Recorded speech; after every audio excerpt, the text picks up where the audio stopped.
हमारे साथ में वो युवा भी मौजूद हैं जो यहाँ जयपुर के अंदर रहकर अपना कारोबार चला रहे हैं। क्या आज की स्थिति है ज़मीन से जुड़ी हुई, क्या आज की हकीकत है, वो हमें बताएंगे। आपका नाम सर? मेरा नाम पुनीत है मैम। पुनीत जी, क्या करते हैं आप? मेरा ज्वेलरी का बिज़नेस है, मैं ज्वेलरी मैन्युफैक्चरिंग में मेरा काम है। मेरी यही शॉप है जरी बाज़ार के अंदर जी। क्या लगता है आपको आज की जो स्थिति है, बांग्लादेशी रोहिंग्या जयपुर के अंदर बहुतायत में है, सभी को पता है, लेकिन फिर भी हम कोई कदम नहीं उठा पाते। आधार कार्ड हो चाहे सब कुछ, उनको पैन कार्ड भी मिल रहा है। क्या स्थिति है? आप यहाँ रहते हैं, क्या देखते हैं आप अपने चारों तरफ? देखिए मैम, मैं बता रहा हूँ मेरे व्यवसाय से रिलेटेड। आज हमारा ज्वेलरी काम होता है। आज हमारे यहाँ पर ज्वेलरी से रिलेटेड 3-4 प्रकार के काम होते हैं, जिसमें सेटिंग है, पॉलिश है, घाट है। खासकर जो पॉलिश और सेटिंग वाला जो काम है हमारे यहाँ पे, जिसमें जैसे ये नग निकलने जो जड़ते हैं, इसमें बड़ी मात्रा में बंगाली कारीगर आते हैं बंगाल से। लेकिन जो हिंदू कारीगर आते हैं बंगाल से, डिब्रू जिला है, हावड़ा है और दमचूर है, जो कलकत्ता के आसपास के जो गांव है, वहाँ से जो कारीगर आते हैं बंगाली हिंदू, वो तो अपने जो कारीगर हैं वहाँ से गांव से अपने लेके आते हैं। लेकिन जो बंगाली कारीगर है, जो मुसलमान कारीगर हैं, मैम जैसे मैं बता रहा हूँ आपको, जिससे मैं काम करवा रहा हूँ, मेरा एक कारीगर है, वो बंगाली मुसलमान है, वो काम करता है पॉलिश का।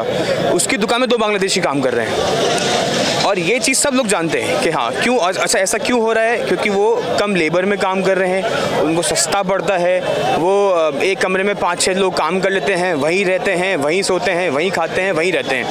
अब जब सपोज करिए कोई अगर वारदात अगर होती है तो उनको अब कहाँ पकड़ेंगे?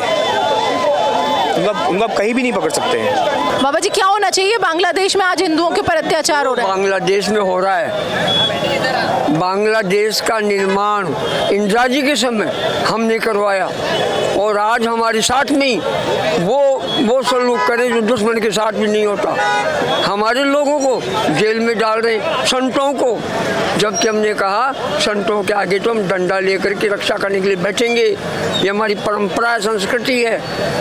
ऋषि मुनियों के आश्रम पर भगवान राम गए, लक्ष्मण गए रक्षा करने के लिए। हमारे साथ में जो कुछ हो रहा है उसको हम सहन करते रहेंगे, तो हमारी कायरता की एक हद हो जाएगी। हम कभी नहीं चाहते किसी का नुकसान हो, हम सबको भाई समझते हैं। कभी हमने ये नहीं कहा, मैंने कभी यार कहा न हिंदू बनूंगा न मुसलमान बनूंगा, इंसान के औलाद हूँ, इंसान बनूंगा। इंसानियत हमें चाहिए। ये ना हिंदू बनूंगा न मुसलमान बनूंगा, इंसानियत की औलाद हूँ मैं, सिर्फ इंसान बनूंगा। क्या नाम है आपका? सुशीला सारस्वत। सुशीला जी, क्या चाहती हैं आप बांग्लादेश में महिलाओं के लिए क्या होना चाहिए? ये जो देख रहे हैं ना, महिलाओं के मतलब जैसे हिंदुओं पे इतना अत्याचार हो रहा है और संतों पे हो रहा है, मतलब ये बहुत ही मतलब घृणादायक है, ऐसे कह सकते हैं कि मतलब ये नहीं होना चाहिए। मतलब क्या कदम उठाएंगे आपको अगर बांग्लादेश में कुछ कदम उठाने को कहा जाए? यही कि उत्पीड़न रोका जाए, जो महिलाओं पे या फिर हिंदुओं पे या फिर संतों पे जो भी अत्याचार हो रहा है उनको रोका जाए।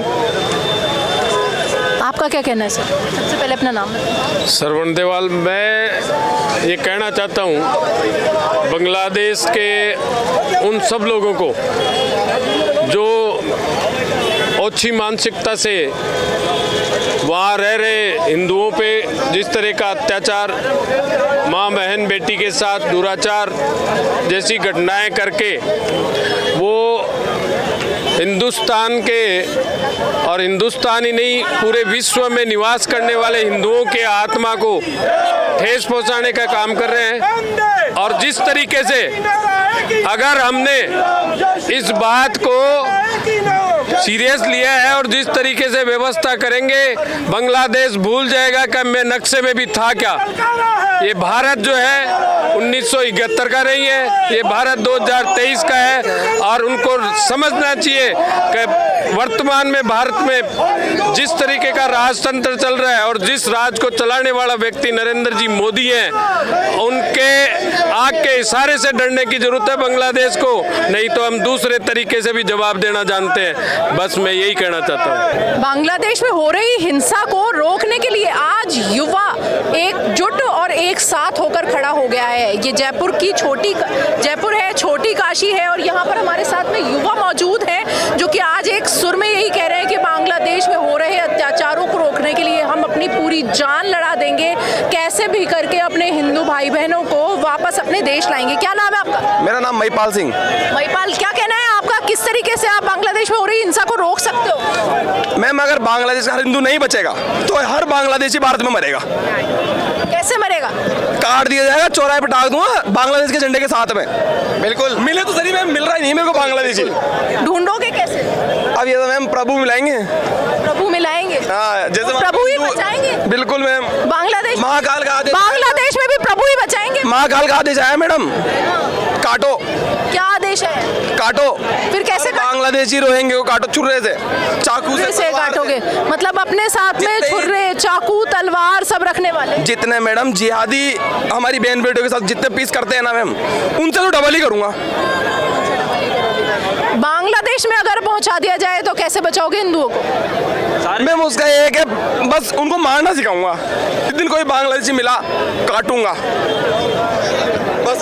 काट देंगे, मार देंगे। हर युवा के अंदर अब जो एक गुबार है अत्याचार को लेकर वो उठ खड़ा हुआ है। क्या नाम है आपका? मेरा नाम प्रियांशु शर्मा है। मैं ये कहना चाहूँगा कि सर्वप्रथम हम सभी हिंदू भाइयों को एक साथ होना चाहिए, क्योंकि इस समय जो भी चीज़ें बांग्लादेश के अंदर हो रही हैं वो इसलिए हो रही है क्योंकि जिस समय एक होना चाहिए था हिंदू को, उस समय में हिंदू एक नहीं हुआ।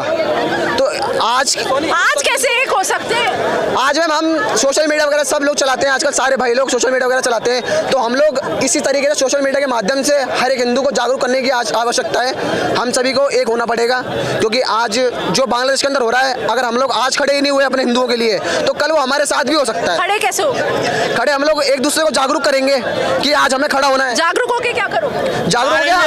जागरूक होके मैम हम लोग है ना, जो बांग्लादेश के साथ हो रहा है, हम लोग अपने धर्म को बचाएंगे। जो हमारे धर्म को आज नुकसान पहुंचा रहे हैं लोग, उनको बचाएंगे हम लोग। तरीका बताओ, एक तरीका बताओ कि कैसे बांग्लादेश में हिंदुओं को बचा सकते हो और देश के अंदर, भारत के अंदर हिंदुओं की सुरक्षा के लिए तुम एक युवा होने के नाते कर सकते हो क्या? मैम जैसा कि आज जातों के नाम पर आपने देखा होगा, कभी भी कोई भी व्यक्ति को पूछा जाता है कि आप कौन है, तो व्यक्ति ये बोल देता है कि मैं हरिजन हूँ, मैं मीणा हूँ, मैं ब्राह्मण हूँ, मैं कौन हूँ। ठीक है, कोई भी व्यक्ति ये नहीं बोलता मैं हिंदू हूँ। सर्वप्रथम हिंदू को ये अगर पूछा जाता है कि आप कौन है, तो उसको ये बोलना चाहिए मैं हिंदू हूँ सर्वप्रथम। आज आप किसी भी मुस्लिम को देख लीजिए, कोई भी मुस्लिम कहीं पे भी खड़ा होता है तो उससे पूछा जाता है आप कौन है, तो वो एक बार सिर्फ एक चीज़ बोलता है कि मैं मुस्लिम हूँ या फिर मैं मियाँ भाई हूँ। आपका नाम? मेरा नाम ललित राज भागचंदानी है। मैं आप क्या चाहते हैं, कैसे हिंदुओं को बचाया जा सकता है बांग्लादेश में और भारत में उनकी सुरक्षा पुख्ता की जा सकती है? देखिए, आज तक कांग्रेसी सरकार ने और कांग्रेसी सरकारों ने हमें केवल अकबर महान पढ़ाया। मोदी जी के आने के बाद हिंदुओं की आंखें खुलना शुरू हुई, तब उनको पता चला कि हलाला क्या होता है और 3 तलाक क्या होता है। नहीं तो आज तक हमें पता ही नहीं था कि हलाला क्या होता है और 3 तलाक क्या होता है और बुर्का क्या होता है। बांग्लादेश में लगातार ये सवाल खड़ा बात तो पूरा होने दीजिए। घूंघट प्रथा तो हमें पढ़ाई गई, लेकिन कभी ये नहीं बताया गया कि बुर्का प्रथा क्या होती है। बांग्लादेशियों के लिए हम अपनी तरफ से जान लड़ाने को तैयार है। आज का युवा वर्ग आक्रोशित है और अगर हमें हिंदुस्तान की सरकार परमिशन दे तो हम वहाँ पे जत्थे के जत्थे बेच के, जैसे हमने कश्मीर में झंडा लहराया था, ऐसे वहाँ हिंदुओं की मदद कर सकते हैं। बांग्लादेश में आप जत्थे के जत्थे, अगर सरकार इस तरीके का कोई कानून निकाल दे कि जो आम नागरिक है वो भी वहाँ जा करके हिंदुओं को बचा सकता है, देश में रह करके आप क्या कदम उठाना चाहते हैं और क्या कदम उठाने वाले हैं? देश में सभी हिंदू एक होने का जो हमें राह दिखाई गई है नरेंद्र मोदी जी के द्वारा कि बटोगे तो कटोगे, योगी जी ने जो नारा दिया है, हम उस नारे को याद करते हुए हमारे समाजों को मिलाकर एकजुट होने का प्रयास कर रहे हैं और करते रहेंगे। यही एक तरीका है।